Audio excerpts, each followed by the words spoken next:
제가 무엇 저의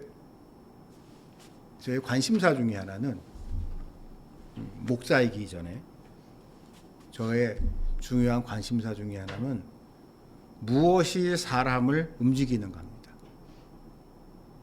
그러니까 예를 들어서 이런 얘기들을 하잖아요. 우리 애들이 공부를 잘했으면 좋겠다. 모든 부모들의 한결같은 소망이죠. 근데 애들이 공부를 잘하려고 그러면 뭘 해야 되냐? 수많은 이야기들이 있지만 가장 중요한 거는 동기부여라고 하죠. 그래서 우리 애가 갑자기 안 그러던 애가 갑자기 미쳐서 막 공부를 하고 막 불일 듯이 공부하고 싶은 마음이 생겨서 공부에 막 이렇게 매진하고, 그거를 모든 부모들은 꿈꾸지 않나요? 근데 이게 제일 어려운 게 이 교육학에서도 가장 큰 난제가 이 학습의 동기부여라는 부분이라고 그러더라고요.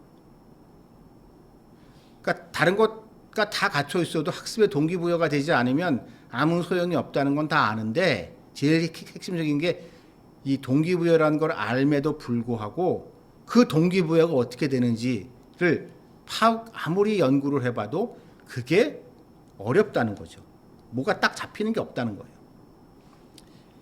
이거는 신앙생활에서도 마찬가지인 것 같습니다. 신앙생활이든 종교생활에 있어서도. 제가 지난 시간에 다루었듯 교회에서 이게 많은 다툼이 있는데, 이 교회의 다툼을 보면서 참 제가 흥미롭게 느낀 부분이 있습니다. 이게 별 도움이 안 되는 거거든요, 현실적으로. 자, 제가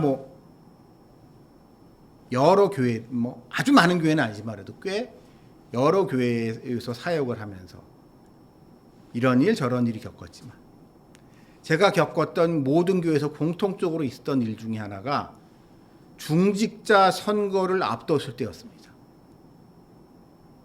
중직자 선거를 앞두고 참 긴장해요, 많은 목사님들이.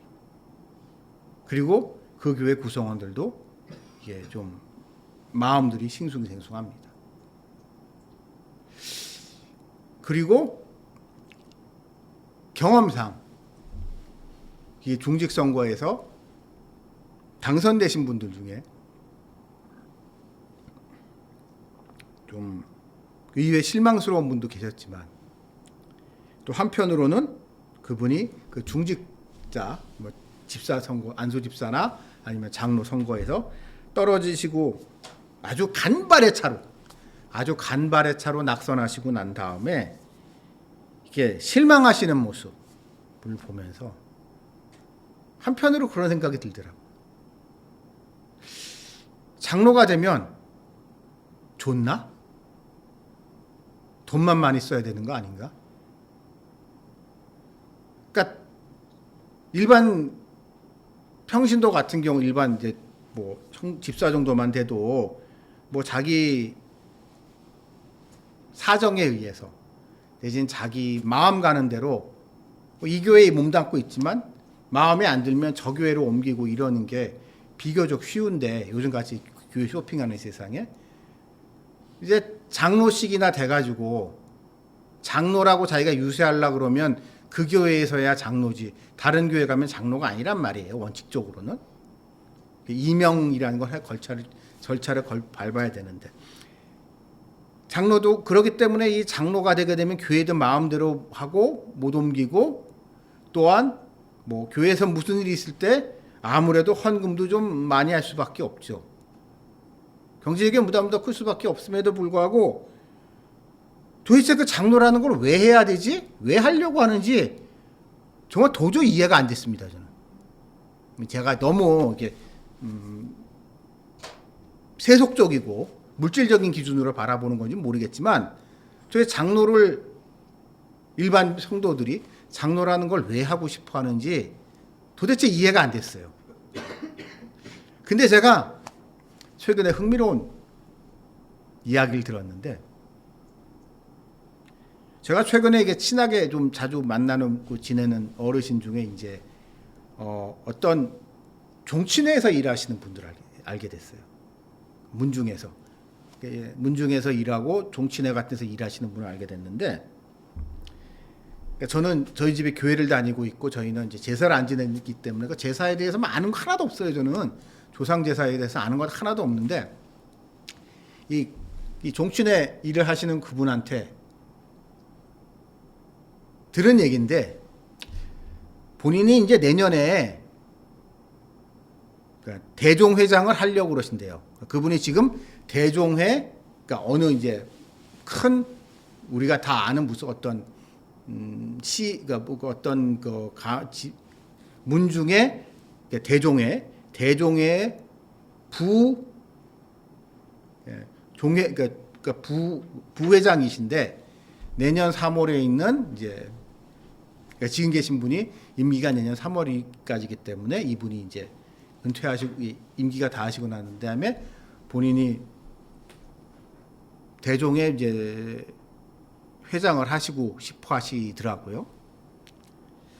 근데 그 대종회 회장 하게 되면 이제 종친회에서 하는 이런저런 제사 시제나 이런 것들 뭐 많잖아요. 뭐 그런 거 하는 거에 돈을 내야 돼서 그거 하는 기간 동안 한 5억 정도 쓰게 된다고 그러더라고요. 3억에서 5억 정도를 써야 된대요, 본인이. 그러면 그거 한다고 해서 누가 알아주는 것도 아니고 누가 뭐 현실적인 득볼 것도 하나도 없는데, 물론 그분이 경제적으로 여유가 있는, 아주 경제적인 여유 있는 분이어가지고 뭐 그 정도 돈은 충분히 이제 감당하실 만한 분이시긴 한데,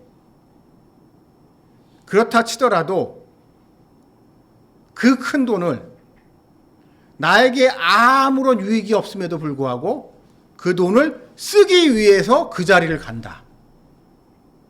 그리고 그 자리에 가기 위해서 여러 사람이 경쟁하고 있다.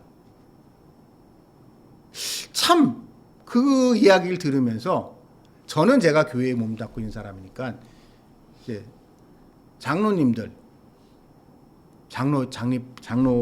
이제 뽑는 선거, 이제 그런 것들이 생각이 나더라고요. 그러면서 저는 인간에 대해서 다시 한번 생각을 해봤습니다. 우리 인간에게는 물론 돈이 중요하죠. 돈이 중요한데 돈을 뛰어넘는 그 무언가에 대한 욕망, 명예욕이죠. 명예욕. 명예욕이라는 것이 분명히 있다. 남들이 보기에는 그게 하찮은 것 같이 보일지 몰라도 그 사람에게는 돈으로 그 돈을 기꺼이 지불할 가치가 있다고 생각하는 것. 그게 명예욕이거든요, 결국. 명예욕이라는 게 있는데, 이 명예욕이라는 게 생각보다 아주 강하다는 거를 이제 그 얘기를 듣다가 그런 생각을 하게 됐습니다. 물론 교회에서는 이런 명예욕이라는 게 분명히 긍정적인 영향도 있습니다만, 안타깝게도 많은 분쟁의 원인은 이 아무것도 아닌 명예욕 때문입니다. 왜냐하면 이것을 통하여 자기를 확인받고 싶은 거죠. 그리고 이 명예욕이 더 치명적으로 작용할 때가 어느 때냐? 남과 비교될 때입니다. 나보다 못하다, 내가 그 자리에 올라가지 않는 거는 좋은데 나보다 부족하고 모자랐다고 생각했던 사람이 그 자리에 올라가는 거. 우리 교회 같은 경우를 놓고 봅시다. 안수집사 선거를 한다든가 장로 선거를 한다든가 했을 때 교회에서 한마디 후배가, 내 동생 뻘레는 나보다 내가 아래라고 생각했던 사람이 그 자리에 올라가는 게 마음이 안 좋은 거예요. 내가 그 자리를 꼭 가고 싶다는 생각보다도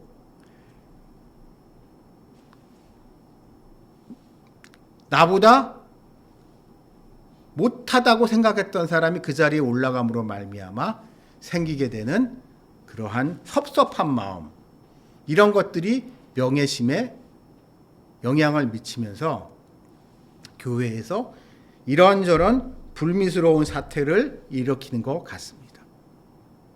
그리고 그것은 오늘 우리가 살펴보고 있는, 지난 몇 주간 살펴보고 있는 에베소 교회에서도 똑같이 일어난 것 같습니다.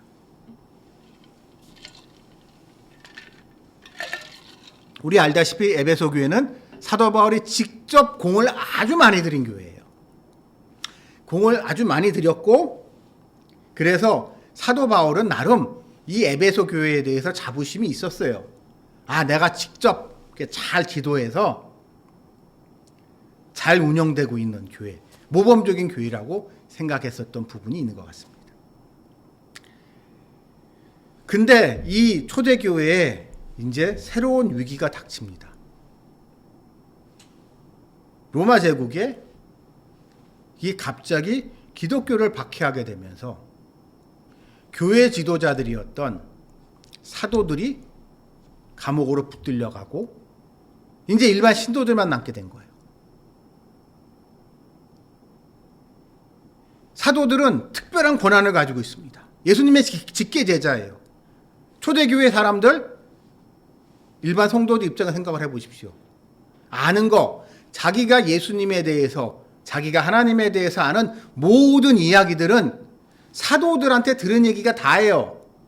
지금같이 성경이 있어가지고 각자 뭐 읽고 공부하는 것도 아니고, 일주일에 한 번씩 내지는 예배 시간에 모여서 예배 드리면서 사도들이 전해주는, 내지는 사도들의 제자들, 직계 제자들이 전해주는 이 소수의 교회 지도자들이 전해주는 예수님에 대한 말씀, 복음을 듣는 것, 그게 그 사람들의 신앙생활의 가장 정수였는데, 그리고 또한 그거와 함께 진행되었던 성만찬, 그러니까 우리 개신교에서는 성만찬이 상대적으로 좀 소홀히 여겨지지만 초대교회 상황만 하더라도 이 성만찬은 아주 중요한 것이었고, 성만찬을 집행하는 것은 이 사도들을 비롯한 이 종교 지도자들이 가지고 있었던 특별한 권한 비슷한 거였거든요. 자, 그런 거를 하면서 사람들이 신앙생활을 해왔는데, 그거를 하던 자기네들을 신앙생활을 했던 사도들과 사도들의 제자들이 다 감옥에 잡혀 들어가가지고 이제 자기네들끼리만 남았어요. 일반 성도들 입장에선. 그렇기 때문에 우왕좌왕했겠죠. 우왕좌왕하고 있는 사람들에게 사도 바울이 그러면 감옥에서 보낸 편지가 이 에베소서란 말이에요. 누누이 말씀드리겠지만, 그렇기 때문에 사도 바울은 그렇게 혼란에 빠져 있는 신도들에게, 평신도들에게 이제 너희끼리 남아서 어떻게 교회를 운영해 나가야 될지를 가르쳐 주는 것, 그것이 이 에베소서의 중요한 역할입니다. 자, 그러면서 이런 상황 속에서 필연적으로 등장하게 되는 게, 이 평신도들 중에 지도자, 리더를 꼭 뽑아야 되는데 누군가 대표자는 있어야 될 거 아니에요. 이 대표자를 어떻게 선출해야 되는지가 난감한 상황이 된 겁니다. 그전엔 그거 가지고 고민할 필요 없었어요. 그전에는 심플합니다. 누가 예수님하고 더 잘 알아. 예수님하고 촌수 따지는 거죠. 교회 짬밥 따지는 거예요. 그러니까 무슨 얘기인지, 그러니까 이런 촌수 내지는 그러니까 친분 이런 거를 가지고 교회에서 그러면 누가 이제 지도자가 될지가 정해졌는데, 이제는 그런 사람들이 다 사라진 마당에 그냥 도토리 키재기로 다 이제 교회 다니기 시작한 지 얼마 안 됐고 뭐 다 따지고 보게 되면 거기서 거기인 사람들끼리 모인 상황에서 누군가 그들의 중에 지도자를 뽑아야 되는 상황이 됐으니, 이게 그 새로운 시험에 그들은 직면하게 된 겁니다.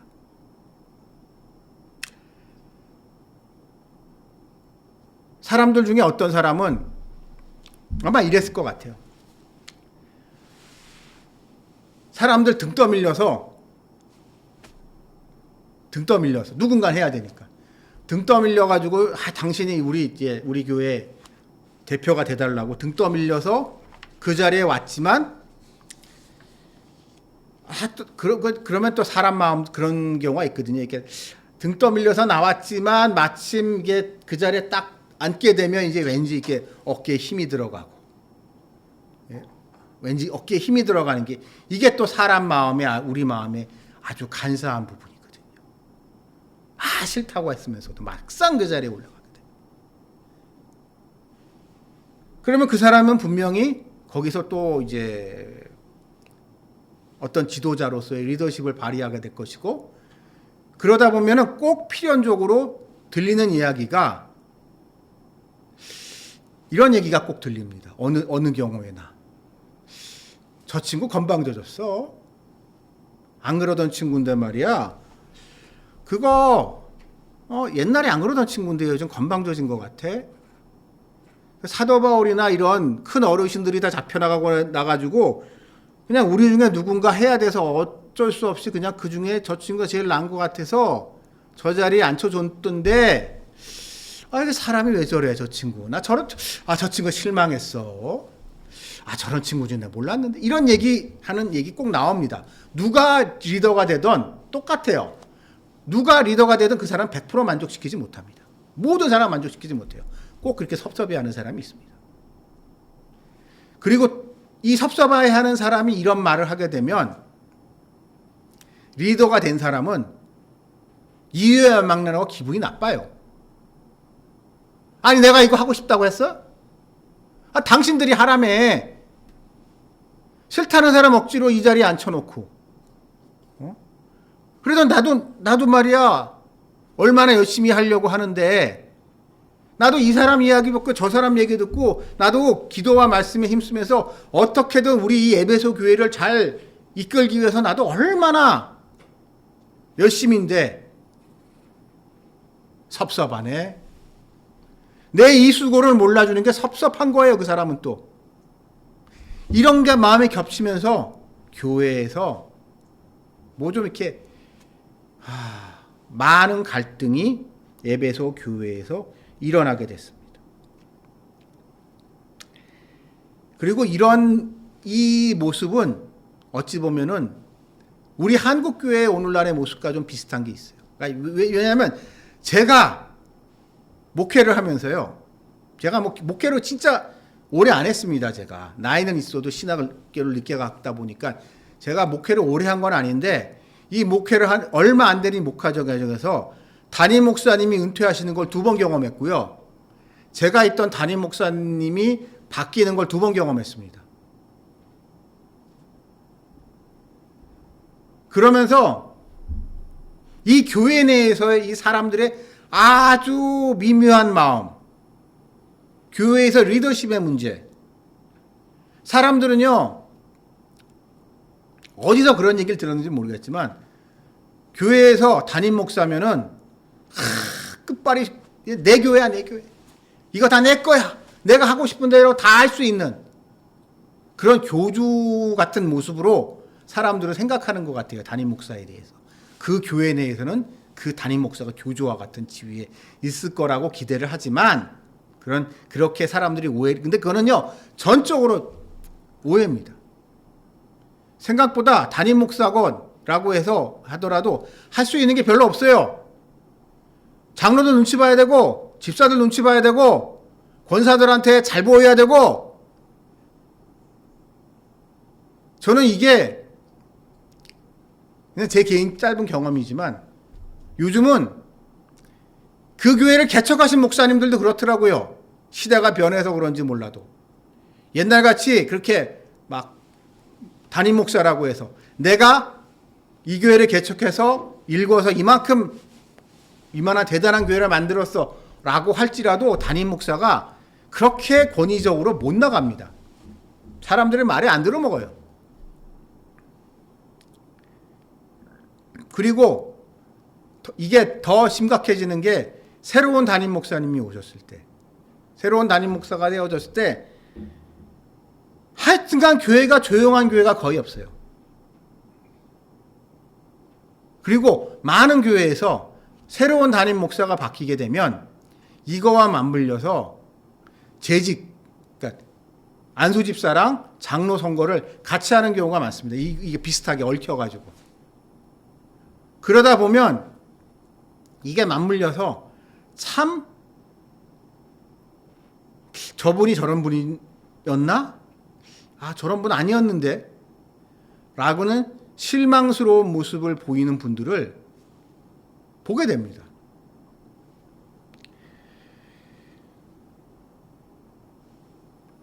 그래서 오늘날 우리 이 한국교회는 이 에베소 교회의 모습, 에베소 교회의 모습을 향한 이 사도 바울의 가르침에 좀 주목을 해봐야 될 것 같아요. 오늘 이 말씀에서 사도 바울은 좀 기분 나쁠 정도로 그들을 질책합니다. 너희 다 별거 아니잖아. 다 너희 별거 아니야. 아니, 우리 다 별거 아니야. 나도 별거 아니야. 나도 별거 아닌데 내가 가르쳤고 내 밑에 있었던 너희들은 뭐 별거 있겠니? 너나 나나 다 죽었던 몸이야. 근데 아무 희망이 없었어. 근데 예수님이, 성육신 하신 예수님이 십자가와 부활 그리고 승선을 통해서 우리를 구원하셨기 때문에, 우리를 옥매고 있었던 어두움의 권세를 다 깨트리고 우리에게 새 생명을 주셨기 때문에 그러한 놀라운 은혜, 감당할 수 없는, 우리가 아무 공로도 없이 오직 예수님의 피값으로 치르신 그 은혜, 그 은혜를 생각한다면, 그리고 그 은혜를 다른 어느 곳이 아닌 바로 이곳 교회에서 누렸다는 점을 마음속에 새겨놓는다면, 그까지 교회에서의 높고 낮음, 교회에서의 직분, 그거 아무것도 아니야. 그래, 나 사도지. 근데 내가 사도가 된 거, 내가 잘나서 사도가 된 게 아니야. 하나님의 은혜로, 예수님 그리스도의 은혜로 사도가 됐듯이 너희 한 사람 한 사람, 교회에서 이 일하는 사람, 저 일하는 사람, 목사로 섬기는 사람, 교사로 섬기는 사람, 모든 사람이 결국 아무것도 아니야. 너나 나나 다 도토리 키재기야. 그러니 쓸데없는 거 신경 쓰지 말고 맡은 일, 즉 네가 교회를 위하여 봉사하는 그 일에 최선을 다해서 그리스도의 몸된 교회를 잘 지키라는 거죠. 지금 왜냐하면 교회는 지금 위기에 빠져 있기 때문에. 너희가 한심하게 교회에서 자리 다툼했을 때가 아니야. 라고 사도 바울은 그들에게 가르쳐주고 있는 겁니다. 저는 이 말씀을 준비하면서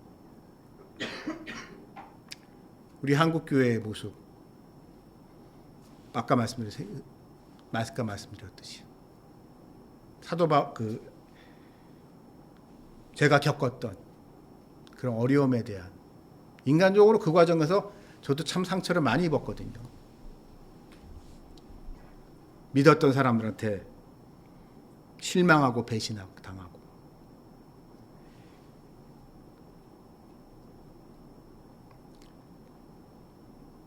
그러나 이 시점에 우리가 잊고 있었던 중요한 우리의 역사적 교훈이 유산이 한 가지 있습니다. 한국 교회는 아주 특이한 교회입니다. 이거는 우리 개신교 신역뿐만 아니라 카톨릭 신역도 마찬가지예요. 선교사 없이 복음을 받아들인 유일한 나라입니다. 아주 이상하게. 우리 이제 국사책에서 보게 되면 국사교과서에서 우리나라 최초의 그리스도인 누구죠? 나 예수 믿는다. 예수 그리스도를 믿는다. 라고 얘기한 최초의 인물. 최초의 인물. 국사책에서 허균. 홍길동종의 허균. 홍길동전을 쓴 허균이 나 예수 그리스도 예수님 믿는다. 야소교 믿는다고 하면서 공개적으로 이야기했던 최초의 인물이에요. 근데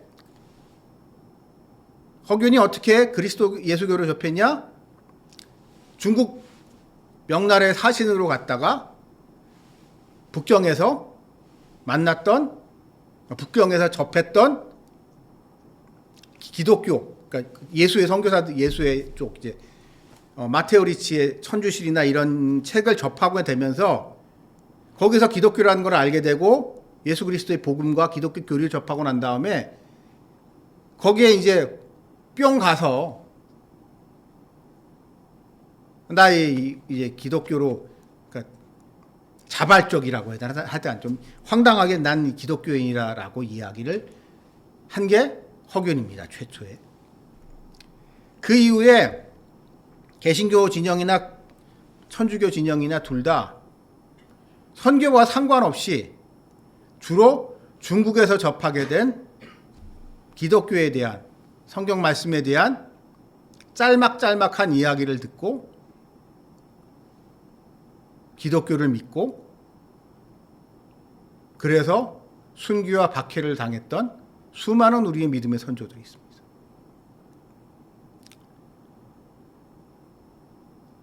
그래서 흥미로운 것은 개항 이후의 선교사들이 공식적으로 이 땅에 왔을 때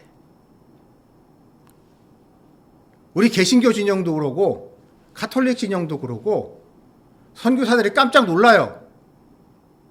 다른 데서는 선교사들이 처음 거기 가게 되면 사람들한테 복음을 전하려고 막 예수님에 대해 전하려고 애를 많이 써야 되는데 그래서 이 개종자 처음 이제 선교의 열매를 얻게 하려고 그러면 시간이 아주 오래 걸리는데 한국에는 그러니까 조선이죠. 조선 땅에 와 보니까 사람들이 알아서 찾아와요. 자긴 가만히 있는데 선교사가 왔다니까. 가톨릭 진영도 똑같더라고요. 난 그 개신교 진영도 그렇고 언더우드나 아펜젤러나 이런 사람들한테 우리나라 사람들이 우리 이제 조상들이 먼저 찾아갔다니까요. 기독교에 대해서 알고 있었던 사람들 그런 사람들이 먼저 찾아가서 세례를 받으려고 합니다. 세례를 달라 그래요. 그래서 성경을 읽다 보니 세례라는 걸 들었는데 이 세례라는 게 뭔지 모르잖아요. 생각해 보세요. 조선 시대에 이제 기독교를 믿고 예수님을 믿으면 세례를 받아야 된다고 하는데 세례라는 거를 받아본 적이 없고 세례라는 거가 어떻게 집행되는 걸 본 적이 없는 사람들이니까요. 그러니까 선교사들한테 찾아가 가지고 저 세례라는 거 좀 해주세요 라고 하면서 우리 조상들이 먼저 찾아가서 선교사들한테 세례를 베풀어 달라고 얘기를 했습니다. 가톨릭 지역도 비슷한 모습이었더라고요. 희한한 나라예요. 근데 이게 참 흥미로운 게 뭐냐면요, 여러분. 그러는 과정에서 한국 교회는 이 선교사들이 개신교도 마찬가지고 카톨릭도 마찬가지고 선교사들이 가지고 온 가르침을 그대로 수용합니다. 그러면서도 독자적이에요. 왜냐하면 그 사람들 때문에 믿은 게 아니기 때문에. 아주 특이한 모습을. 그래서 우리 개신교 진영도 그렇고 카톨릭 신역도 그렇고 좀 되게 뭐라고 표현을 해야 되나요? 좀 자주적이라고 해야 되나요? 다른 나라 다른 선교사들이 복음을 전한 지역들에 비해서 대단히 주체적인 경향이 강합니다. 근데 이게요, 여러분, 별거 아닌 것 같아도요, 옆 나라 이웃만 가도, 일본만 가도 상황이 좀 다릅니다. 일본도 이제 에도 막부 시절에 무지막지한 박해를 받잖아요. 엔도 휘자쿠의 침묵에 나오는 것 같은 그런 무지막지한 박해를 받는데, 이 박해가 끝나고 근데 일본이 개항을 하면서 선교사들이 왔단 말이에요. 가톨릭 선교사들이 왔는데, 이 새로 로마 교황청에서 파견한 이 선교사들에 대해서요, 일본에 숨어 있었던, 이 토착화되어 숨어 있었던 그리스도 신자들이요, 그렇게 우호적이지 않았어요. 그렇게 우호적이지 않고 좀 이상하게, 그러니까 그들에 대해서 좀 이렇게 그들과는 좀 따로 노고, 그들의 권위를 좀 그러니까 권위를 인정하면서도 일본적인 것을 포기하려고 들지 않았던 게 일본 그리스도인들의 중요한 특징입니다. 저는 한국 교회가 왜 이렇게 단기간에 놀라운 부흥을 할 수 있었나에 대해 생각을 하다 보면 이 부분이 중요한 것 같습니다. 한국 교회 신자들은요, 그리스도인들은 개신교 진영도 마찬가지고 카톨릭 진영도 마찬가지인데 별로 한국적인 것에 별로 집착하지 않습니다. 한국적인 것, 뭐 제가 약간 폄하하는 얘기는 아니지만 이제 찬양 같은 것들 중에도, 찬송가들 중에도 이제 국악 찬송하시는 분들 계세요. 그분들의 노고를 전 높게 평가합니다. 그러나 우리 찬양이나 찬송을 국악화해야 된다. 우리 한국 스타일로 바꿔야 된다. 우리 민족 하다 그런 식으로, 그게 특별한 의미와 좀 더 이게 의미와 가치가 있고 좀 더 높은 것 같은 그런 거는 아니라고 생각하거든요.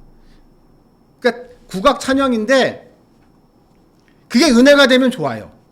중요한 건 그 찬양을 들었을 때 우리가 은혜가 되냐 안 되냐가 중요한 거지, 이게 국악 스타일의 찬양이라고 해서 특별한 프라이어리티를 가지면은 저는 안 된다고 생각하고, 아마 대부분의 제가 알기로 대한민국 성도들은 저의 의견에 동의하실 겁니다.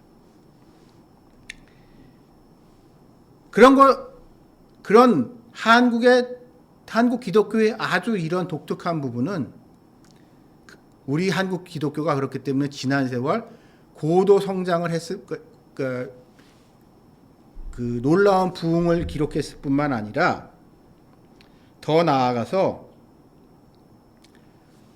이 이웃과 세계를 품을 수 있는 교회로 발전하게 만들었습니다.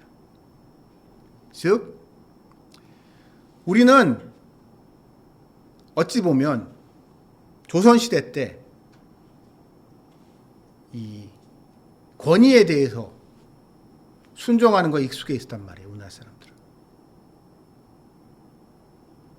서열의식, 그러니까 누가 정통인가 라는 그런 대의명분 같은 거를 중요했던 한국 사람들이었기 때문에 우리는 그러한 정통신학을 받아들이면서 건전하게 교회를 부흥 발전시켜 왔는데, 이것이 하나님이 우리에게 주시는 중요한 역사적 그리고 우리의 사명이 아닌가라는 생각을 합니다.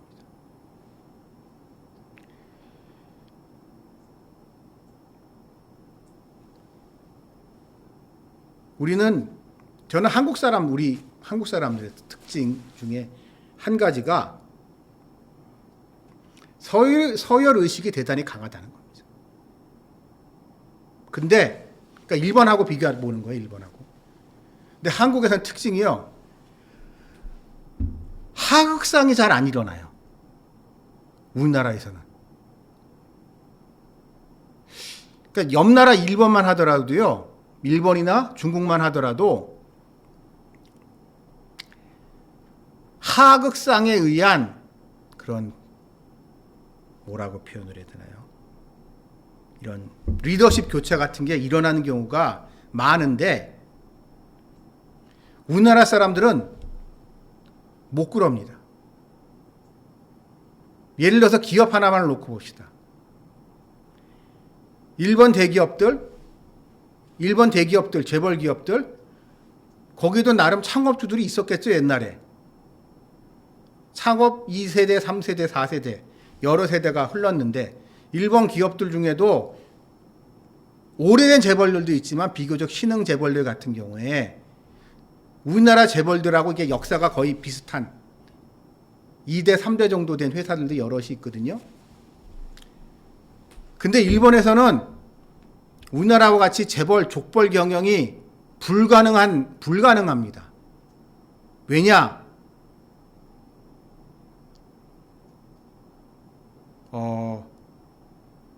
임원들이요, 구태타를 일으킵니다. 그러니까 내가 회사 사장이어도요, 이사회라는 걸 통해서 회사를 운영을 해야 되잖아요. 회사 규모가 커지면. 그러면 그러니까 창업주고 창업주의 아들, 창업주 손자쯤 되게 되면 창업주와 그 사람들이 지명한 그 사람들이 이제 그 자리로까지 승진시킨 수많은 임원들이 있고 그 중에 보드 멤버, 이사회 멤버로 있는 사람들이 있단 말이에요. 그 중에 상당수는 월급쟁이 출신으로 이렇게 승진하는 사람들이에요. 그렇죠? 지금 우리나라 재벌 회사들도 마찬가지입니다. 근데 일본에서는요, 우리식으로 말고 월급쟁이 임원들이 쪽수로 밀어붙여가지고 오너를 쫓아내요. 예를 들어서 지금 삼성전자 헤매고 있잖아요. 저런 사태가 벌어지게 되면 일본에서는요, 월급쟁이들이 짝짝꿍 해가지고 이사회에서 이재용이 쫓아낸다니까요. 그러니까 족벌 경영을 할 생각을 못해요, 일본에서는. 일본인들은 그런 하극상에 대해서 별 고민이 없더라고, 일본 사람들. 그러니까 일본의 역사를 보게 되면 워낙 하극상에 잦았던 그런 역사여서 그런지는 모르겠지만. 근데 우리나라는 제가 생각하기에는 제가 삼성전자라든지 우리나라 무슨 대기업에서 있는 월급쟁이다. 총수가 있는데 자기네들끼리 쪽수가 된다고 해가지고 이사회에서 구태타를 일으켜서 총수를 쫓아낸다? 꿈도 못 꿀걸요? 정서상 우리나라에서는. 아마 그러니까는요, 북한에서도 부자 3대 세습이 저렇게 아주 뻔뻔하게 진행이 되는 거예요. 감히 거기에 대들 생각을 못 해요. 우리나라 사람들이 이게 아래서 궁시렁 그래도.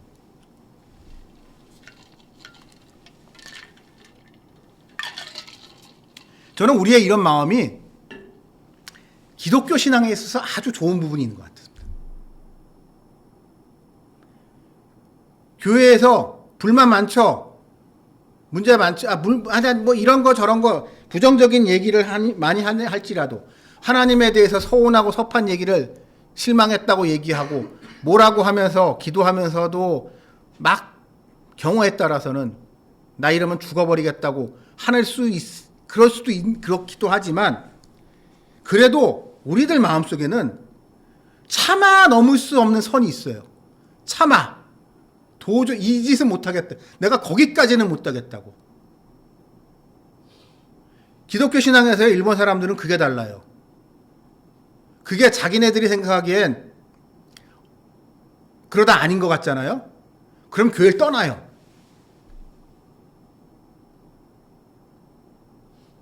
근데 우리나라 사람들은 교회를 떠나지는 않죠, 잘. 그냥 교회를 다니는 둥 마는 둥 할지는 몰라도. 저는 그래서 이 시대에 우리가 새로운 희망을 찾아야 되겠다고 생각을 합니다. 한국교회에서. 우리의 이런 마음이 다 교회를 사랑하는 마음에서 오는 거란 말이에요. 비록 뭐 이렇더니 이런 얘기 저런 얘기를 하죠. 안 좋은 얘기 많이 하죠. 비판적인 얘기 하죠. 그러나 그 모든 이야기의 가장 근본적인 이유는 단 한 가지입니다. 다 잘 되자고 하는 이야기예요. 다 잘 되자고. 우리가 이렇게 다 잘 되자고 하는 이야기고, 이렇게 말은 해도 우리에게는 절대 넘을 수 없는 선이 있다는 것을 우리 모두 다 알고 있다면 우리가 어떻게 신앙생활을 해야 될지, 더 나아가서 우리 이웃 내 옆에 있는 나의 이 우리 신앙 공동체에서의 동료들을 어떤 시선으로 바라봐야 될지 결론을 우리가 쉽게 도달할 수 있다고 생각을 합니다. 우리는 여러분이나 저나 다 하나님의 백성, 하나님의 신하입니다. 하나님은 우리의 왕이세요. 왕 밑에서 신하는 다 신하입니다. 백성은 다 백성이에요. 다 도토리 키재기입니다. 그러므로 여러분, 내 자신을 바라볼 때, 내 믿음의 형제 자매들을 바라볼 때, 우리 모두 내가 그 친구, 그 형제, 그 자매 보다 어때? 쟤는 어때? 라는 것이 아닌 믿음의 주여 온전케 하시는 예수, 우리의 왕을 바라보시는 여러분들이 되시기를 주님의 이름으로 축원합니다. 기도드리시겠습니다.